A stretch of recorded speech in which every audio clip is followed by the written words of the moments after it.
Well, welcome everyone. Welcome to the Benson Latin American Collection. My name is Maribel Falcon. I'm the librarian for U.S. Latino Studies, and we are so excited to welcome and celebrate Voces at 25. Just a little bit about this event. We're opening up the photo exhibition that is currently on view. That's curated by Veronica Vallarino, our exhibit's curator. The panel today will consist of Nuri Valbona, the photographer instructor in the School of Journalism and Media, Maggie Rivas Rodriguez, the founder and director of Voces Oral History Center and a professor at the School of Journalism and Media. And the panel today will be moderated by Celeste Gonzalez de Bustamante, the director of the Mexico Center, the Teresa Lozano Long Institute for Latin American Studies, and a professor in the School of Journalism and Media. We're very excited to have you all. We are also the repository for Voces. A little bit about the collection that I'm going to read. Began in 1999, the Voces Oral History Project, formerly the U.S. Latino and Latina World War II Oral History Project, was begun by Maggie Rivas Rodriguez, a professor with the School of Journalism and the Center for Mexican American Studies, CIMAS, at the University of Texas at Austin. In 2019, the collection name changed to Voces Oral History Center, which celebrated its 20th year. And in 2024, we're celebrating the 25th anniversary. So thank you all for being here, students, faculty, staff, community. We're excited to have you all, and I will gratefully pass this on to the panel. Thank you. Yes, thank you.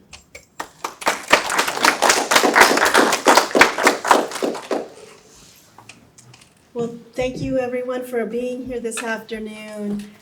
It's really an honor to be here sitting with my dear colleague, Dra. Maggie Rivas Rodriguez, and the other people on the panel. I have been a long time fan of Voces even before I got to UT a little over 2 years ago, and so it's such a pleasure to be on this panel and an honor to be here with all of you today. And I think what we'll do first is I'll pass the mic down to Dr. Maggie, and she could talk about the origins and the last 25 years. Of course, we only have, an hour and a half, so Maggie, maybe 10 minutes, 10, 15 minutes. And then we'll have Nuri and Valerie, Veronica, sorry. I was doing like a mashup of your two names. Typical. Sorry, I'm not the first person. Veronica talk about their connections to Voces. So, thank you. Thank you very much, Celeste, and thank you all. Thank you especially to the Benson for your work in putting this together. And I want to say a special thank you to Veronica because she's worked really super hard. Voces has over 25,000 photographs. And so we did our best to give her a good smattering of photographs, but it's hard to edit down. So this is just a very small token of our appreciation. Thank you so much. Yay. We are very grateful. Oh, that's good.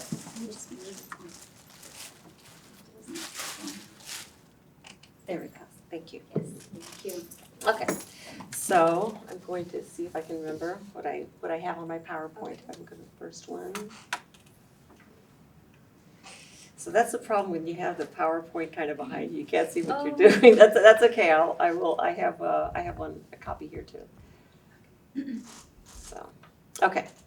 So for those of you who don't know what Voces is, so Voces was established in 1999, dedicated to the Latina World War II experience. And the reason that it started was I was a journalist for many years before I became an academic. And one of the pieces that I was working on many years ago was on Texas Mexican Americans and civil rights. I was working on a magazine story. And so being a journalist is a lot like being an academic. You do all of your background research, try to learn as much as you can. So guess how many books I found on the topic? 0. There were 0 books about Texas Mexican Americans and World War II and their contributions to civil rights. And yet this was the generation that had created organizations like MALDEF They revitalized LULAC. They created the GI Forum. They were really instrumental in opening doors for people like me. And I say this every time I talk about our World War II generation. Had it not been for them stepping up, people like me would never have had the opportunities we've had. And we've had a lot of opportunities. So I was working on this World War II piece. I knew a little bit about oral history. If anybody here does not know the name Studs Terkel, you might want to familiarize yourself with it. Studs Terkel was an old Chicago radio guy who was really into jazz. But anyway, long story short, he ended up interviewing people and really popularizing the idea of interviewing people about their different experiences. He started off, he did a book about World War II, he did a book about the Great Depression, he did one on, and he would just take excerpts of the interviews. He did one about working. You think, how can that possibly be interesting? And yet, I couldn't put the freaking things down. So I knew about oral history, and that was the beginning of the idea of an oral history project dedicated to the World War II generation. So when we started, I always wanted it to be pan-Latino. And the reason for that was I was very familiar with the Mexican-American experience, but I also became very familiar with the Puerto Rican experience, because the Puerto Rican experience really does mirror in a lot of ways the Mexican-American experience. So I wanted to make sure that we recorded those interviews as well.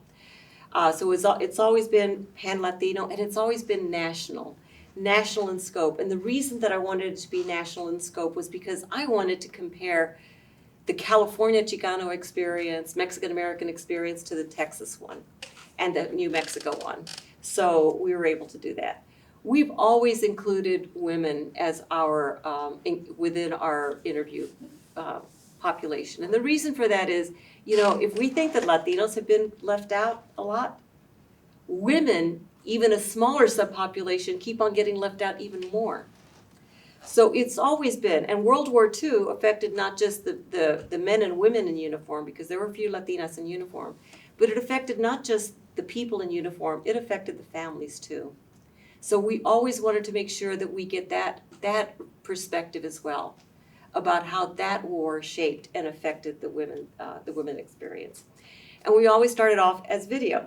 So in this picture here, you'll see this is Violeta Dominguez interviewing, and when we started off, we would interview people wherever we could interview them. This is at a vet center in Santa Fe. It's in somebody's, in one of the offices that they use for their file folders and stuff. So she's interviewing this World War II vet.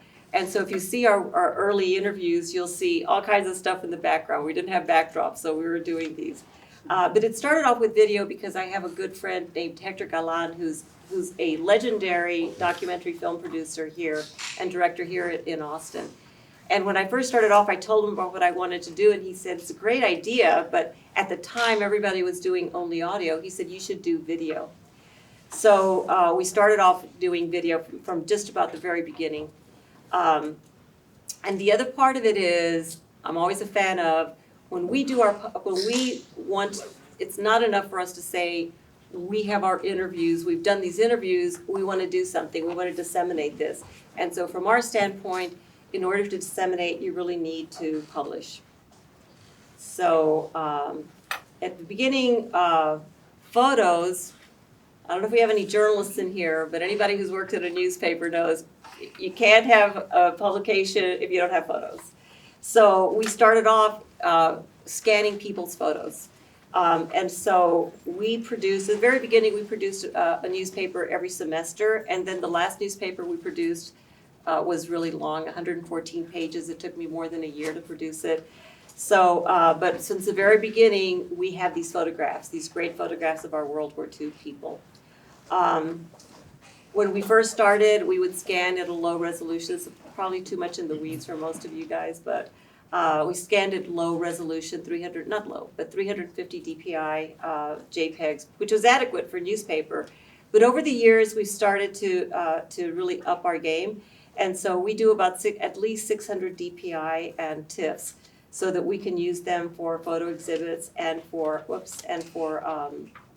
glossy publications. We also make sure to chronicle our own work. and the events that we have. So we do have we have a videographer who's videotaping this panel discussion, but we also make sure that we take our own photographs as well.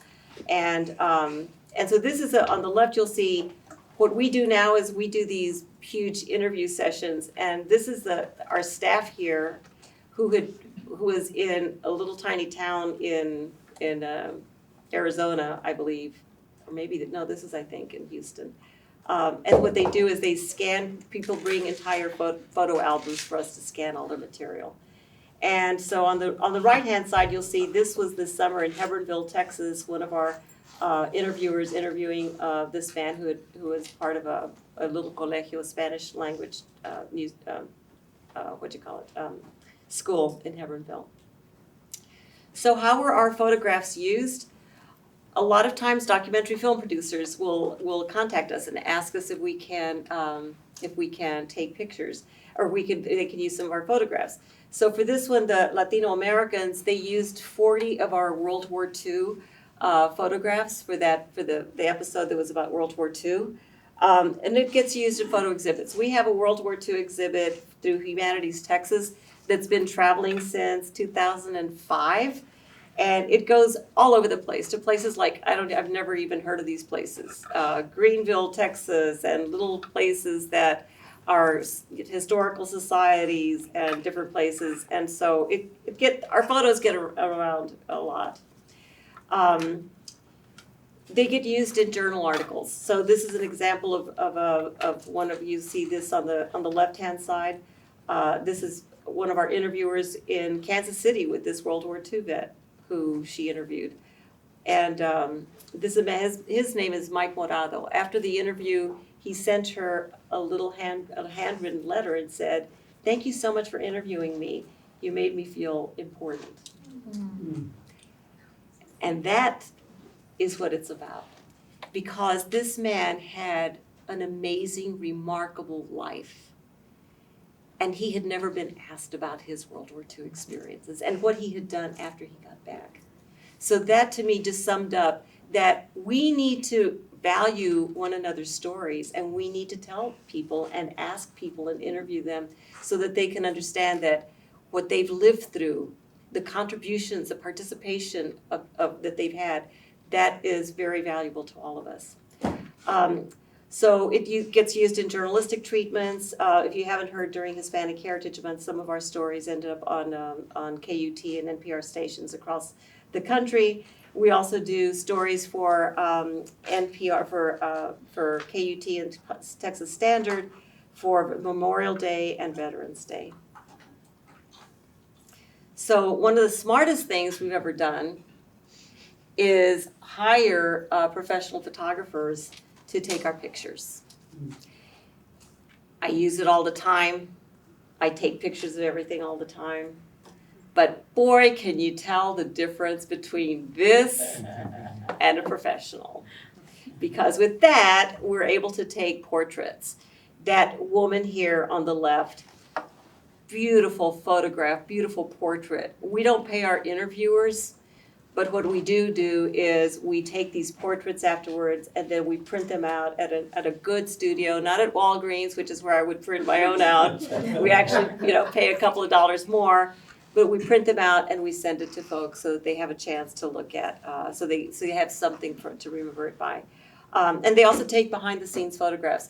So if you ever do anything like this where you have to once in a while promote your own work, promote your projects, you are going to have a photograph that shows what you've been doing.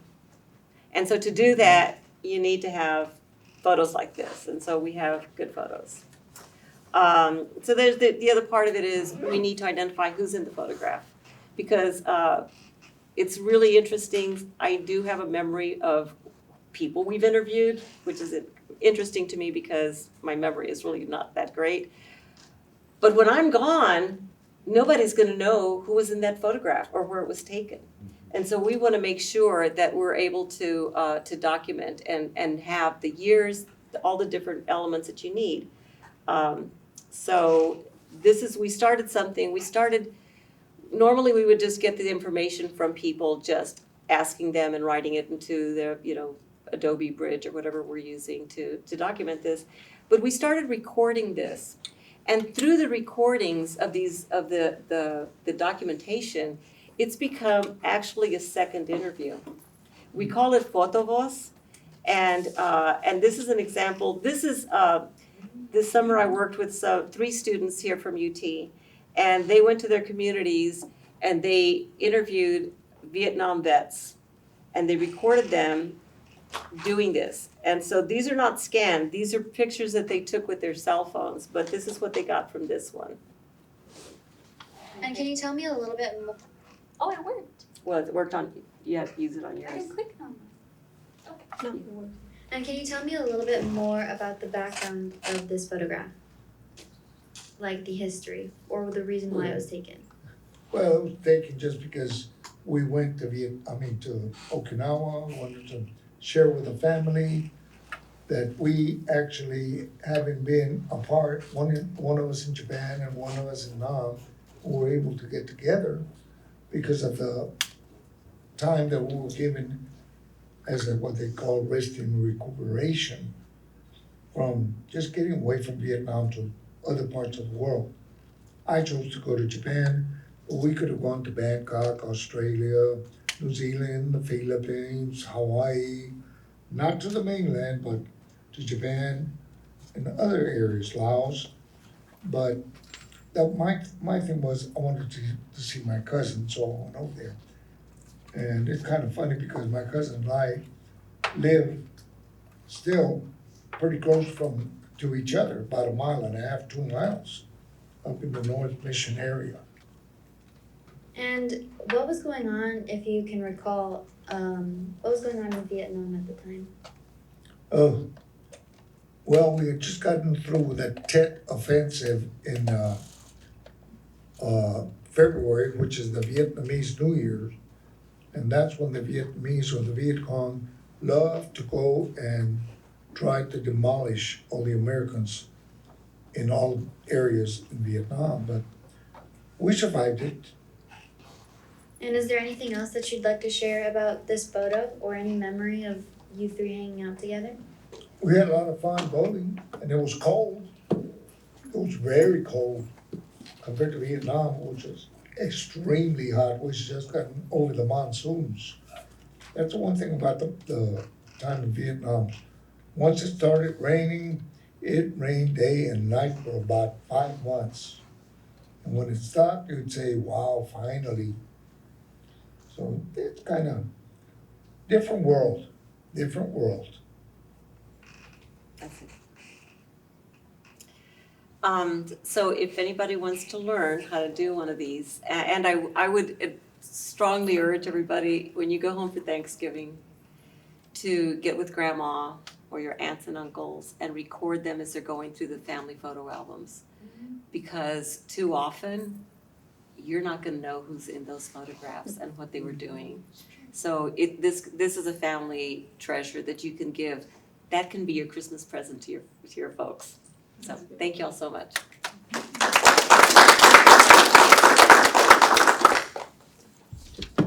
Hi, everybody. So as a longtime photojournalist, I really appreciate the value of these photographs. Some of the biggest challenges we as members of the Latinx community face today are exclusion and erasure. Our contributions to culture, society, and history are often overlooked. So this is the 2021 Vanity Fair's Hollywood issue that somehow forgot to include Hispanics. Julia Castro, one of our lawmakers, commissioned a study and asked the Government Accountability Office to audit from 2014 to 2019 and to see, the idea was to see what percentage of representation Hispanics had in the media. And they found that they made up about 11 to 12%, while the population is 19%. In 2019, about 8% of staff in newspapers and publishing were Hispanic. Meanwhile, Latinx people represented 18% of workers in the other industries. So it's kind of like in media and representation, we are almost excluded.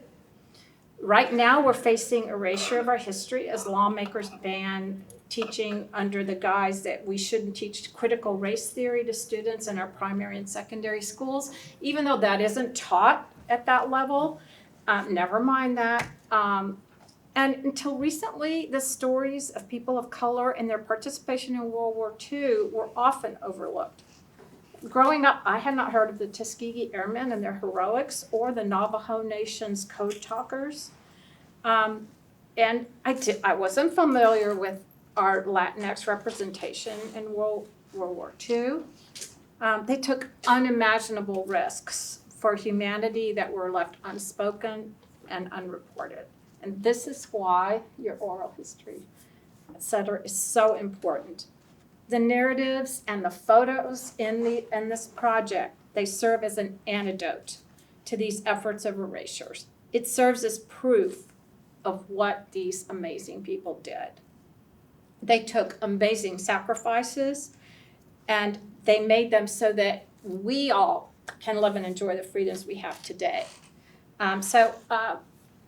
Among the photos were also photos of women. There we go. And so this is Carmen Contreras-Bozak. She was a Women's Army Corps Auxiliary member, WWII, so they're called. She's part of the Signal Corps. She's on the right, is that correct? And she was stationed in Algiers, and her building was across from Dwight D. Eisenhower's. And so if you go to the Voces Center website, you can read all these individual stories. And she talked about that she and some of her friends, when the air raids would come in, they would go on the roof to look at the air raids. They were taking a chance, but they wanted to see what was going on. And so she's just one person, but there she is. She is now preserved in our history. And one of my favorite photos is of Ladislao Castro. Did I say that right? This is his niece. You're his niece, right, Laura? Yes. Yeah, this is his niece right here. So we could go to the next one. There he is. He was in this poster. So it shows 3 generations of Castros who fought in 4 wars: World War II, Korea, Vietnam, the Gulf War. You look at their body language. The 2 behind Ladislao, they show them kind of in that military posture, when people go at ease. And you see the 2 meldings of the 2 cultures. You see the American flag in the background, and then Ladislao's wearing the guayabera. So it's kind of like this melding of cultures. It expresses his pride that he has for his Latino roots, but he also recognizes the American side.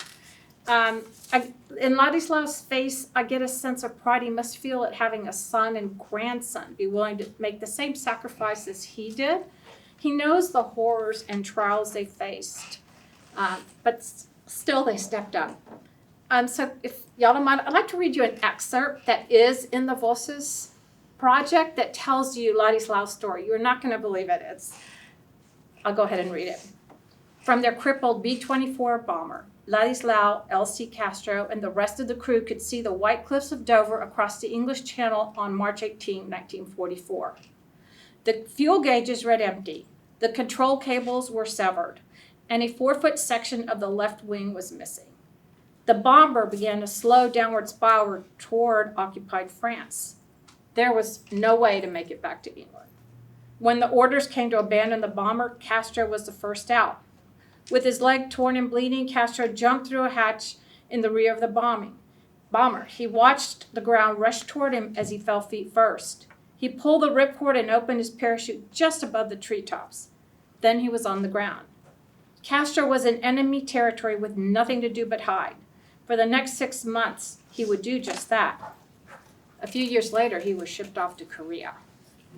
He talked about the reason he didn't pull his ripcord until he got to the tree line is because he didn't want to be shot at.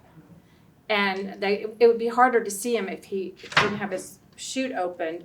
And he hid in a haystack. And he describes the Nazis poking their bayonets in there. Somehow they missed. He was found by a dog, and the owner hid him, and he was moved from house to house. But these are the kinds of stories that you read about in the Voces project, and they are so important because as people try to deny our history, the more things that we have like Voces, the more we can point and say we were there, and not only did we play an important role, but we played a crucial role.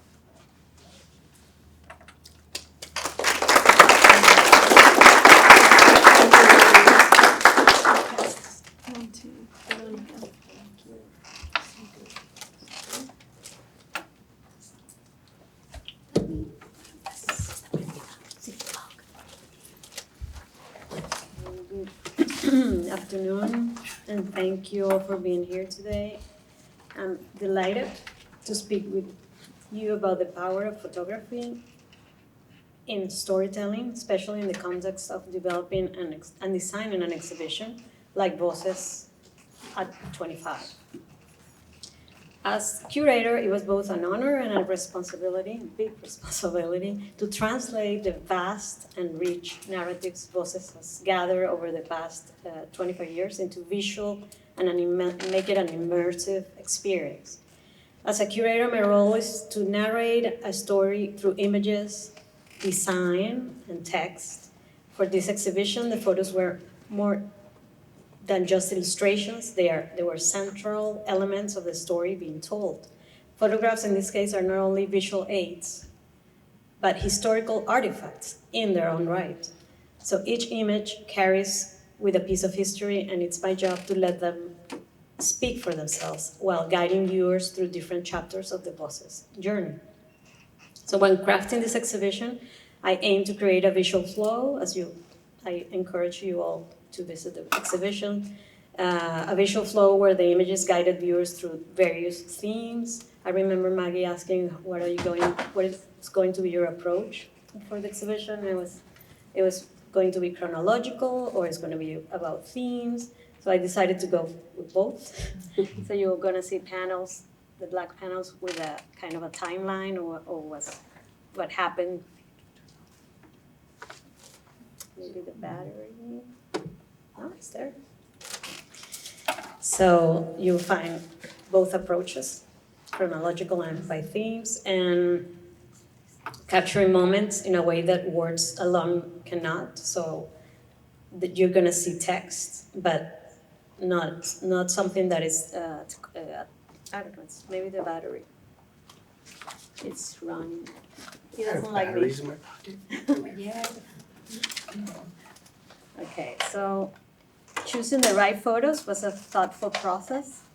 Voces has an extensive collection of images, as Maggie was saying, and it was essential for me to select those that not only reflect the journey of Voces, but also capture, thank you, the diversity of Latino and Latina experiences in the US.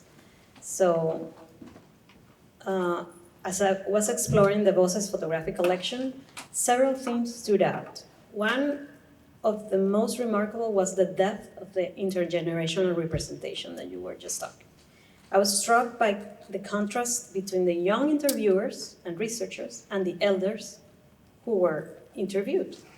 Elders who had paved the way for future generations. This dynamic highlights the continuity of Latino and Latina experiences across generations, underscoring how knowledge, culture, and resilience are passed down.